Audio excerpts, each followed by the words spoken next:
With us now is Leah, and we are here in beautiful Long Beach, New York, and welcome to the show. How are you? Oh, I'm great. Thank you, Donna. I'm so excited to meet you. I'm excited to meet you too. We are going to be talking a lot about real estate, but also about you personally. What is your why? Why did you decide to become a real estate agent? Well, I actually have, I guess, more than one why. I mean, I became a real estate agent before I had children, so my whys changed. I became a real estate agent because when I bought my first place, I didn't really do any research or anything at all. I just kind of went with somebody that I was friends with, and I realized after the fact that I completely overpaid. I didn't know quite what was happening with the mortgage. It was a little unnerving, which you find out after it's all said and done. So I'm looking at you because that happened to me with a car. Like, I bought a car and I was like, I overpaid by like $7,000. And $7,000, you know, is a lot of money. It's a lot of money. It does, it adds up. I try to save, if I could save you $10, I will. You know? Absolutely, so right. It's all about both people, I think, and especially in real estate dealing, both people walking away from something that is comfortable for both. The seller, the buyer, the agent, everybody needs to have a win.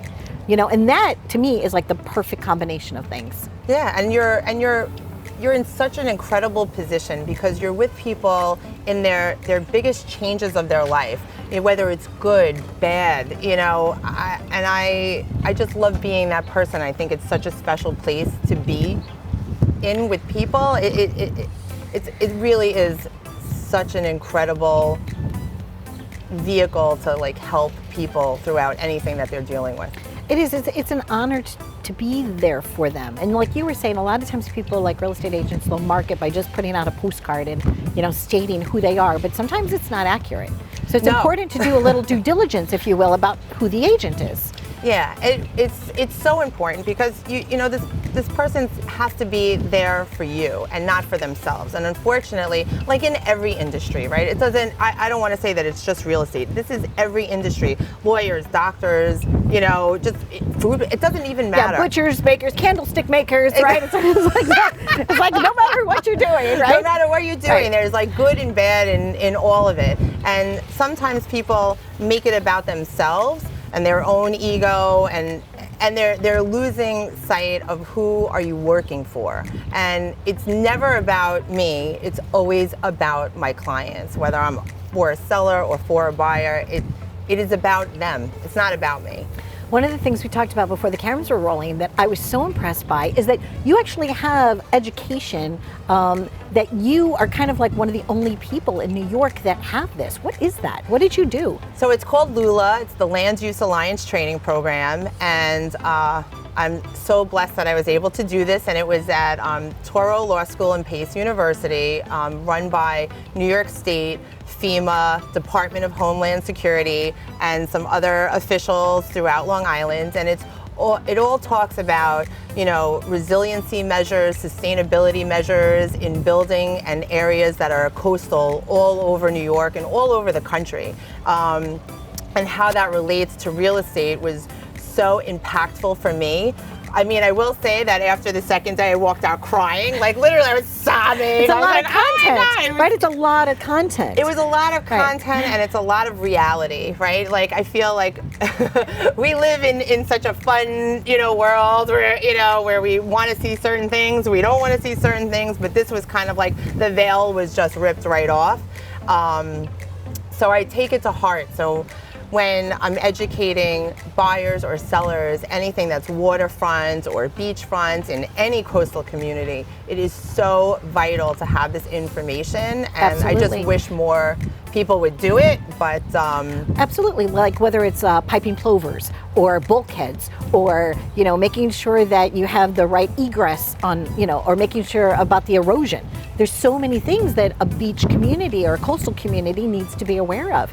And I know that I was asking you if you took this after Sandy. So after Sandy happened, you ended up going and taking this work. Yeah, so I was invited by some city officials because I'm, you know, a big proponent of like having comprehensive plans and you know, having a map and a roadmap of like how are you supposed to build and how can we live this kind of life, you know, going forward for our children, our grandchildren. And you know, it was really definitely one of the best education pieces I've ever been a part of. And are you doing ongoing training in real estate? Is that always? Okay, it's like whether it's a CLE credit or like you're always trying to learn more so that you can bring that as a benefit to the community. And I have like everyone in all industries that are around real estate, going to the people who are at the top of their industry and learning from them and asking those questions is the knowledge that I bring to my clients, so that it helps them in the future. And they may not understand it right now, but at some point they're going to say, "Oh my God, thank God Leah was right." Title insurance, home inspection. I know flood insurance. Flood insurance. I know people think sometimes you just stick a sign out for sale, like you could just do a FSBO, a for sale by owner, and that you're covered. But it's more important, I believe, to have an educated agent that's kind of like your secret agent, like your special superhero, if you will. I'm a super broker. Woohoo! You're joking, but you are a super broker. You really are. You're like at the top of your game, right? And that's one of the reasons I wanted to highlight you and feature you, Leah. And I thank you so much for being here with us today, is because I want to give our audience that. I want them to understand who you are, what you do, and why you do it, so that they can benefit. What's the first step when somebody wants to sell a home and they call you? What do you tell them? What kind of advice do you do? Do you do like a certain one-on-one customized session with them? How's the process? I do it a little differently than other people, because I feel like I need to come into your home, see what's happening. I was doing appraisals before I got my real estate license, so it was like such a backwards way into the sales end of real estate. So I like to come in with like my appraisal hat first, not just the sales part of it, and really see what's going on. Talk about the things that have happened in the house, any upgrades, are there any issues? I go to the building department, I pull everything. I want to have a full idea of what I'm going to have to deal with, because if you do all of this up front and you're honest with your clients, then you can really deal with anything that comes after. But what happens is a lot of people they'll take pictures with their phone, they'll stick a sign in the ground, they'll be like, "Oh, let's just sell it." And then, anything can happen. And that's what you want to try to avoid, right? There's a lot of missteps that can happen very, very quickly, and it's important to just have the right team of people, especially in New York, because New York, we're an attorney state. Selling real estate in New York for buyers and sellers is the hardest place to do it. There's no question about it. I would agree. The paperwork's like this thick, right? I grew up in St. Louis, and the paperwork there is like this thick. And then in New York, when I've gone to closings or whatever and sold houses or whatever, it's like so much passing of the paper. There's a lot of hands in every transaction. Right. And there's, like in Florida, you sign a contract, right? You write the date and the time and where you're closing. It's like, this is the day you're closing. Have a nice day. Here, we're like, oh, it's on or about 30 days. And then if it's like an extra 2 weeks, maybe it will. And then you have people that are like, when do I get the movers? It's going to be on a holiday. And it's so stressful. It is stressful. And you just, I always put myself in my clients' positions and just try to move everything through. But, it's really like high intensity, crazy, stressful, and extremely emotional for everyone involved. And in a way, kind of satisfying. Because I know you like that pace, right? I do. You're the person that likes to dance. Like, I'm a dancer. I love music. I know you love music. We are those types of people that we want to go in and we just want to live it, make it happen, and then afterwards celebrate. Exactly. Right? Celebrate that transaction with your clients. You have clients that just love and adore you, and then afterwards, like, you get a thank you gift sometimes, or they invite you to their birthday parties. I mean, you really, I guess, become part of their enmeshed community. Oh, I feel so blessed because I love my clients. They become like my extended family. And the greatest gift for me is that when I deal with a family, they refer me to the rest of their family. And, my business is built on referrals. I mean, hard work, years and years and years of, proving and showing and cultivating relationships. And I'm so grateful for the trust and the business that my clients give to me, and also some of the most amazing gifts also, which I'm like, oh, that's great. Thank you. Lots of fun perks there. But it fills my heart. I know that I did something good in my universe, and it's extremely impactful for me. You're also part of the Chamber of Commerce, right? Oh yes, Here in Long Beach. I'm the first co-chairwoman of the Chamber of Commerce, which is so fun. We try to. A big thing is like women-owned business. I feel like we're so underrepresented, and I just come from a place. I don't like to complain about things. I like to do things. So, because if you're not going to be part of the solution, then you really shouldn't be part of the problem. Right, you have no say. So I spread myself extremely thin doing all of the things that I do, and I'm on the board of the PTA, and I have to, if I'm not involved, I feel like I'm missing out. So that's like my own thing. But when you can help other businesses, whether they're male-owned or female-owned or whatever have you, it's so good, because you know how hard business owners work. When you own your own business, I mean, it's your whole life. Your whole life. You're working every day, every minute. It doesn't turn off. Even if you're away, it's never off. So I feel like it's so important for us to like band together and do good for each other. I agree. It makes me feel so good to be able to do any little thing that I can to help someone else. And now communities are waking up. Like what's happening, we were going to just touch upon it briefly, like what's the current status of real estate right now for you? So, I mean, I'm extremely busy, which is wonderful, but the market just took a big shift, which, you feel it right away.